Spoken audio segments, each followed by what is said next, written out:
கர்த்தருடைய பரிசுத்த நாமத்துக்கு மகிமை உண்டாதாக. உங்கள் யாவருக்கும் ஆண்டவர் மற்றவருமாகிய இயேசு கிறிஸ்துவின் நாமத்தினால் வாழ்த்துக்களை தெரிவித்துக் கொள்கின்றேன். இன்றைய வேத வாக்குக்கான ஆதார வசனங்கள் 2 கொரிந்தியர் 10 4-5 வசனங்கள். எங்களுடைய போராயுதங்கள் மாம்சத்துக்கு ஏற்றவளாயிராமல் அரண்களை நிர்மூலமாக்குகிறதற்கு தேவ பலன் உள்ளதாக இருக்கிறது. அவைகளால் நாங்கள் தர்க்கங்களையும் தேவனை அறிகிற அறிவுக்கு விரோதமாக எழும்புகிற எல்லா மேட்டுமையும் நிர்மூலமாக்கி எந்த எண்ணத்தையும் கிறிஸ்து இயேசுக்களாக கீழ்ப்படிய சிறைப்படுத்துகிறவர்களாக இருக்கிறோம் என்று இந்த வேதவசனம் சொல்கிறது. பிரியமானவர்களே, நாம் தேவனிடம் அங்கீகாரம் பெறுவதற்கு முதலாவதாக அவருடைய வார்த்தைகளுக்கு கீழ்ப்படிவது அவசியம். நாம் தேவனிடத்திலிருந்து அங்கீகாரம் பெற்றுக்கொள்ள வேண்டும் என்று சொன்னால் அவருடைய பிள்ளை, அவருடைய குமாரன் என்பதற்கான அங்கீகாரத்தை பெற்றுக்கொள்ள முதலாவது தேவனுடைய வார்த்தைக்கு நாம் கீழ்ப்படிய வேண்டும். கர்த்தருடைய வசனத்திற்கு நாம் நம்மை அர்ப்பணித்து விட்டு கொடுத்து அவைகளுடைய நம்முடைய வாழ்க்கையை மாற்றிக்கொள்ள வேண்டும். அதுவே கீழ்ப்படுதலுக்கு உதாரணமாக இருக்கிறது.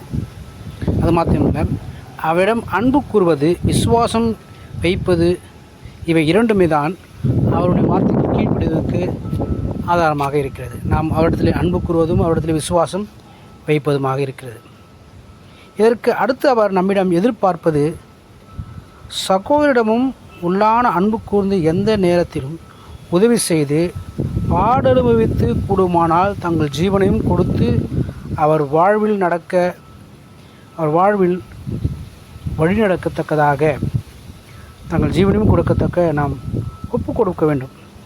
நம்முடைய சகோதர சகோதரிகளுக்கு நம்மால் இயன்ற அளவுக்கு ஜீவனை கொடுக்க கூடுமானால் அந்த அளவுக்கு நாம் அவர்களுக்கு அவருடைய வாழ்க்கையிலே நலம் பெற, நன்மையை அவர்கள் பெற்றுக்கொள்ள, கடவுளுடைய வார்த்தையின்படியே அவர்கள் ஆசீர்வாதத்தை நிறைவை நன்மையை பெற்றுக்கொள்ள நம்மால் இயன்ற மட்டும் அவர்களுக்காக பாடுபட வேண்டும், ஒப்பு கொடுக்க வேண்டும். அவருடைய சத்திய வார்த்தையை உள்ளன்போடு ஏற்றுக்கொண்டவர்கள் உண்மை தேவனை வெளிப்படுத்தி அவருடைய வாழ்க்கையிலே பலதரப்பட்ட போதகங்களை இவர்கள் நீக்கி இவர்களுடைய செய்கைகள் எல்லாம் தேவனுடைய வசனத்துக்கு உட்பட்டதாக இருக்கும்படிக்காக கிரியை செய்வார்கள். அப்படிப்பட்ட கிரியை செய்வதே தேவனுடைய குமாரன், தேவனுடைய மனிதன், ஒரு நல்ல விசுவாசி, நல்ல ஒரு தேவனுடைய மனிதன் என்கிறதான ஒரு பேர் பெறுவதற்காக காணப்படுகிறது. பிரியமானவர்களே, அதற்கு ஆதார வசனங்களாக பார்க்கும்போது எபேசியர் 6:10-12 வசனம் இப்படியாக சொல்லுது. கடைசியாக என் சகோதரரே, கர்த்தரிலும் அவருடைய சத்துவத்தின் வல்லமையிலும் பலப்படுங்கள்.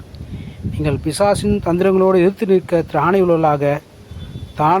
உள்ளவர்களாகும்படி தேவனுடைய சர்வாயுத வர்க்கத்தை தரித்து கொள்ளுங்கள் என்றும், ஏனெனில் மாம்சத்தோடும் இரத்தத்தோடும் பிரயத்தனங்களோடும் அதிகாரங்களோடும் பிரபஞ்சத்தின் அந்தகார லோகாதிபதிகளோடும் வான மண்டலில் உள்ள பொல்லாத ஆவிகளின் சேனைகளோடு நமக்கு போராட்டம் உண்டு. ஆகையால் தீங்கு நாளிலே அவைகளை நீங்கள் எதிர்க்கவும் சகலத்தையும் செய்து முடித்தவர்களாய் நிற்கவும் திராணியுள்ளவர்களாகும்படிக்கு தேவனுடைய சர்வாயுத வர்க்கத்தை எடுத்துக்கொள்ளுங்கள் என்று பார்க்கும்.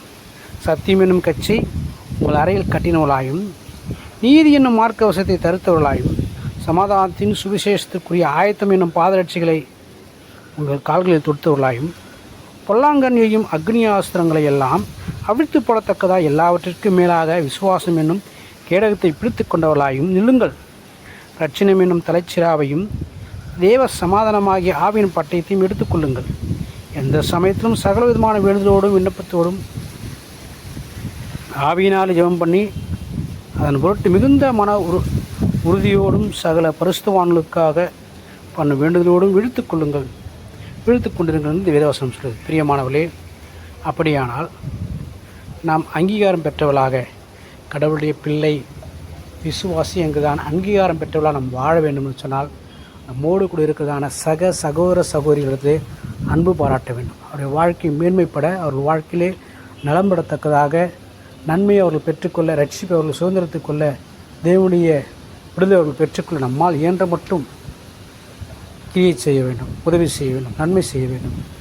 குடும்பமாக தம்முடைய ஜீவனை கொடுக்கக்கூடிய அளவுக்கு நாம் அவர்களுக்காக இறங்க வேண்டும் என்று வேதவாசனம் சொல்லுகிறது. அதனாலே நம்முடைய எதிராளி மனிதனல்ல, வானமண்டலை கிரியை செய்தான சத்ரு. பொல்லாத சேனை. அதை நாம் நினைவில் கொண்டு நமக்கு கொடுக்கப்பட்டதான அந்த வசனத்தின்படியே வாழ நாமே விட்டு கொடுப்போம். வேத வசனத்தை தொடர்ந்து நாம் வாசிப்போம். நம்முடைய வாழ்க்கையை கடைபிடிக்க நாம் விட்டு கொடுப்போம். கர்த்தர் தாமே நம்மை ஆசீர்வதிப்பாராக. ஆமென். God bless you.